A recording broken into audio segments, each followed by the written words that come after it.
এদিকে পাহাড়, এদিকে পাহাড়, ভগবান বাঁচিয়ে রেখেছে এতদিন আমাকে, এইটাই আমার কাছে অনেক বড় পাওনা। দুই পাশে পুরো গ্রিন, শুধু নয় গ্রিনের মধ্যে এরকম ছোট ছোট লাল লাল ফুলও হয়েছে।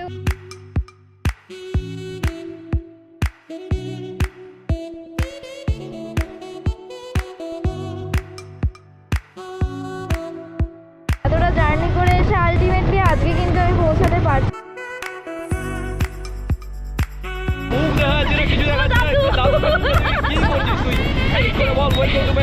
Welcome to my YouTube channel ipsitripsi and ipsitripsi আজকে কোথায় আছে? পুরীতে। মানে আমি যে একটা ব্লগার, আমাকে একটু পাত্তা দেবে, এইসব কোনো পাত্তা দেয় না। বলো কোথায় যাচ্ছিল? আমরা এখন যাচ্ছি হচ্ছে গোল্ডেন বিচ। আমরা হচ্ছে গোল্ডেন বিচের মার্কেটে যাচ্ছি। স্বর্গদুয়ার মার্কেট। স্বর্গদুয়ারটা কি জানো তো? শ্মশান। এই মুহূর্তে ঘটে গেছে একটা বিরাট এই মুহূর্তে হয়ে গেছে একটা বিরাট দুর্ঘটনা মানে সত্যি দুর্ঘটনা।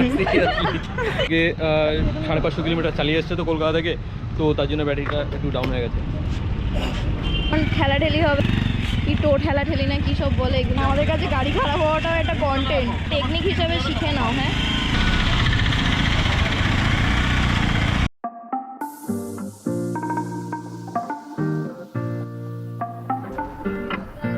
আমরা ছিলাম, সেই ভিডিওটা তোমরা দেখে নিতে পারো, সেটা আমার এই আগের এপিসোডটাই আছে, তো সেই ভিডিওটা তোমরা দেখে নিতে পারো।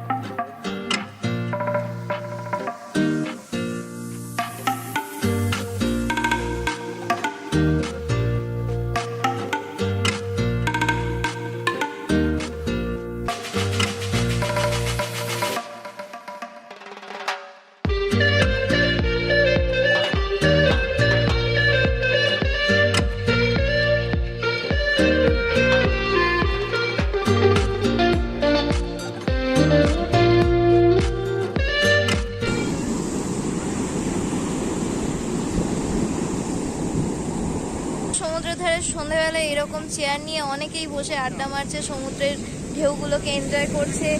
এখানে সাইডের দোকান থেকে মাছ ভাজা কিনে খাচ্ছে, অনেক কিছু হচ্ছে। সন্ধ্যেতেও ক্যামেল রাইডিং হচ্ছে এখানে। এই হচ্ছে বিচ সাইডে পুরো মার্কেট। আমি নাকি ওই মিকি মাউসটাই উঠবো। এটা কি রথের মেলা চলছে? এখানে 12 মাসেরও মেলা চলে। পুরীতে সি বিচ সাইডের মেলা, যেটা 12 মাসই থাকে, 12 মাসই এরকমই সাজানো থাকে, এরকমই চলে।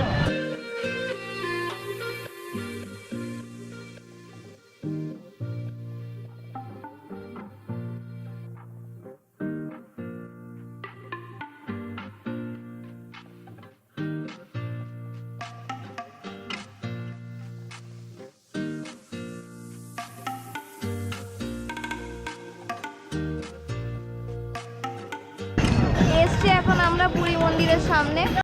এই মন্দিরটা হচ্ছে সত্যযুগের মন্দির এবং কবে প্রতিষ্ঠিত হয়েছিল, কি হয়েছিল তার বিবরণ আজ অব্দি কোনো ইতিহাস বইতে পাওয়া যায়নি। এটা হচ্ছে জগন্নাথ, বলরাম, সুভদ্রা মহারানীর স্নানবেদী। তো সামনেই রথযাত্রা, যে 108টা হাঁড়ি দিয়ে জগন্নাথ দেবকে স্নান করানো হয়। তো জগন্নাথ, বলরাম, সুভদ্রা মহারানীর এই স্নান করার পর প্রত্যেকের হচ্ছে এখন জ্বর এসছে, শরীর খারাপ। 15 দিন তারা এখন জ্বরে গেছে, সেই জন্য এখন মন্দির খোলা, মন্দিরে ঢুকতে পারবে, কিন্তু জগন্নাথ, বলরাম, সুভদ্রা মহারানীর দর্শন বন্ধ আছে। এবং শবর জাতি বলে একটা জাতি উড়িষ্যায় আছেন, তারা এই জগন্নাথের এই পিরিয়ডে তারা সেবা করেন এবং সেই সময় জগন্নাথের যারা দ্বৈতপতি তারা থাকেন না, তারা শবর জাতির কাছে থাকে, তারাই সেবা করেন, তারাই সব কিছু রাখেন। সামনেই রথ তৈরি হচ্ছে, সামনেই 3খানা রথ, 3টে রথের 3টে নাম, 3টে রথের চাকা হচ্ছে সংখ্যায় বেশি কম আছে, ঘোড়া সংখ্যায় বেশি কম আছে। টাইম কিন্তু বাধা, অক্ষয় তৃতীয়ার দিন থেকে রথ তৈরি হবে, আর রথ তৈরি করার কাজ শেষ হবে রথযাত্রার আগের দিন। এবং এই পার্টগুলো সব ভাগ করা আছে, যেরকম রথ তৈরি করার কাজ একটা প্রজাতি এখানে যারা কাজ করে তাদের কাছে আছে, তারপর রথে যেসব কাপড় লাগে সেই কাপড় তৈরি করার কাজও একটা গোষ্ঠীর কাছে আছে, তারা খালি রথের কাপড়ই করবে, কালার করে, তারাও আলাদা, তারা কালার করবে। সব কিছুই যেরকম রাজার বাড়িতে সব কাজ ভাগ থাকে, তো জগন্নাথ দেব হচ্ছে পুরীর রাজার ছেলে, সেই জন্য ওনার বাড়িতে সব কিছু কাজ সব করে এবং তাদের সব বংশ পরম্পরা ধরে হচ্ছে। যে মন্দিরের পতাকা লাগায় তার দাদু পতাকা লাগাতো, তার 14 দাদু পতাকা লাগাতো, তার ছেলে এখন পতাকা লাগাতো। এই কাজ এইভাবেই। তো সামনেই রয়েছে রাজার বাড়ি। পুরীতে এখনো রাজা বিরাজমান করছেন, মহারাজ গজপতি মহারাজ। পুরীতে এখনো মন্দিরের সবকিছু নিয়ম, জগন্নাথের সবকিছু কাজ, সবকিছু রাজার নেতৃত্বে হয় এবং রাজা নিজে এসে নিজে হাতে সেই কাজ করেন। যখন রথযাত্রা শুরু হবে, রথযাত্রার প্রাক্কালে রাজাই আসবেন সোনার ঝাঁটা হাতে নিয়ে, প্রথমে জল ছেটাবেন এবং সোনার ঝাঁটা হাতে নিয়ে সেই রথের চারিপাশে ঝাড় দেবেন, তারপরে এই যে রথটা আমার পিছনে দেখছো, এই রথটা বছরে কিন্তু একবারই তৈরি হয় আর এবার ইউজ হবে, এবারে এটা ভেঙে ফেলা হবে, এখানেই ভেঙে ফেলা হবে। এই এই এই কাঠ দিয়ে আর একবার রথ তৈরি হবে না, আর একবার নতুন কাঠ আসবে, তারপরে আবার পরের বছরের রথ এখানেই তৈরি হবে আর এখানেই সব কিছু হয়।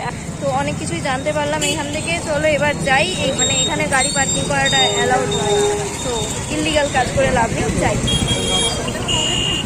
মানে এখানেও লোকে ধাক্কা মেরে চলে যাচ্ছে আমাকে। আলপনাগুলো কত সুন্দর মাপে মাপে করা, দেখো।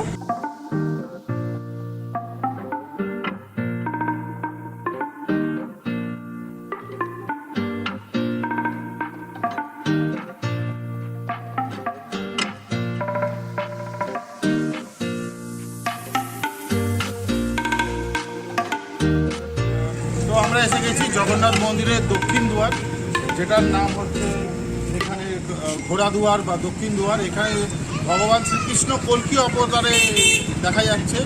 এখন এই অবতারে ভগবান শ্রীকৃষ্ণের যে কোনো অবতার আছে, সেই অবতারের এখনও এটা শেষ অবতার। এই অবতারে আসেনি যখন কলিযুগের পাপ খুব বেড়ে যাবে, যখন লোকেরা শুনেছি ছোটোবেলায় মা ঠাকুমারা বলতে, যখন বেগুন গাছে আকশি দেবে পাপ এতটাই বেড়ে যাবে, সেই সময় ভগবান শ্রীকৃষ্ণ আসবেন কল্কি অবতারে ঘোড়ার ওপর বিরাজ করে এবং সেই সময় এসে সব দুষ্টদের দমন করবেন। এটাই হচ্ছে সেই অবতারের একটা সিম্বল। এখানে রয়েছে জগন্নাথ মন্দিরের দক্ষিণ দুয়ারে। দক্ষিণ দুয়ারের পাশেই রয়েছে হনুমান মন্দির। এই হনুমান মন্দির কেন হলো, কী জন্য হলো, কথিত পুরাণে আছে যে একসময় সমুদ্র জগন্নাথ মন্দিরকে স্পর্শ করছিল। তো সেই সময় জগন্নাথ মন্দির ডুবে যাওয়ার এবং ধ্বংস হয়ে যাওয়ার বা সমুদ্রের তলায় বিলীন হয়ে যাওয়ার একটা ব্যাপার এসেছিল। সেই সময় সবাই খুব চিন্তায় পড়ে গেছিলো। সেই সময়কার রাজাকে জগন্নাথ দেব স্বপ্নাদেশ দেয় যে জগন্নাথ মন্দিরের দক্ষিণ দুয়ারে পাশে বাম পাশে একটি হনুমান মন্দির প্রতিষ্ঠা করতে, এবং হনুমানের এখানে প্রথমে মন্দির ছিল না, প্রথমে দেয়ালের গায়ে এখানে হনুমানের বেদি ছিল এবং হনুমান যে এই মূর্তি দেখছেন এই মূর্তি ছিল। পরবর্তীকালে এখানে মন্দির স্থাপন করা হয় এবং আস্তে আস্তে সমুদ্র পিছিয়ে যায়। সমুদ্র এখন পিছাতে পিছাতে কিছু না হলেও মন্দিরের এখান থেকে 1 কিলোমিটার দূরে সরে চলে গেছে। আর মন্দির যেরাম রয়েছে সেরামই রয়েছে এবং এই মন্দিরটা সত্যযুগ থেকে আছে এবং সবথেকে পুরনো ভারতবর্ষের একটি নিদর্শনের মধ্যে, ঐতিহাসিক নিদর্শনের মধ্যে এই একটা মন্দির, যেখানে বলা যায় যে 4 ধাম যাত্রা যদি কেউ না করে থাকে তাহলে এই জগন্নাথ মন্দির হচ্ছে সেই মন্দির, যেই মন্দিরে আসলে আপনাদের সেই 4 ধাম যাত্রা সফল হবে। এবং ভারতবর্ষের যে কটা মন্দির, যে কোনো তীর্থস্থানের কাছে যা যা মন্দির আছে, সেই সব মন্দিরেরই একটি ছোট্ট প্রতিরূপ বা সেই মন্দিরেরই একটা অনুরূপ এই পুরী জগন্নাথ মন্দিরে আছে।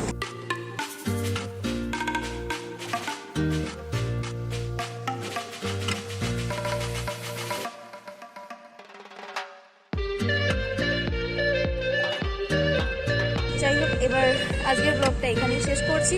কেমন লাগলো জানিও, প্লিজ জানিও। ওকে, বাই, গুড নাইট। পরের ব্লগটায় থেকো।